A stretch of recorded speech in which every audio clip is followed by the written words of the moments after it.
What's going on? This is Ricardo at Parts People, and this is your battery. Let's talk about it. Okay, here's some questions you want to ask yourself. Is it dead? Is it overheating? Is it holding a charge, but maybe not as long as it used to? Maybe it's conspiring against you or your friends. Or maybe you want to upgrade to a larger capacity battery. Either way, stay right there and we will go through it. Oh yeah, real quick, don't forget to like and subscribe. It really helps us out. Thanks.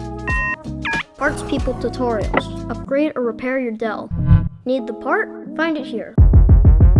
Alright, the Inspiron 7610 has two battery types, the 3-cell 56 watt-hour battery and the 6-cell 86 watt-hour battery. If you have the 3-cell and you want longer battery life between charges, the 6-cell is the perfect upgrade. Alright, tools. I used a Phillips number 1 for this repair. If you don't have one and you need one, I'll leave a link for that as well as your Dell Inspiron 7610 replacement parts down below.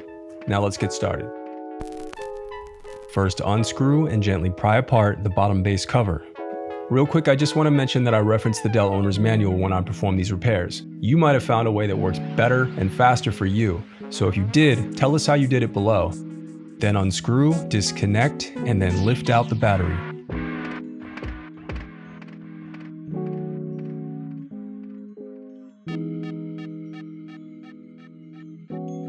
Okay, you've gotten this far and you're still having issues. What do? You can always reach out to us for diagnostics, repairs, upgrades, or anything else Dell related. We've specialized in Dell laptops for over 20 years, so if you need anything at all, link is... The reinstallation is as simple as retracing your steps in reverse. If you still need to purchase your replacement part, click here to visit our site and find it.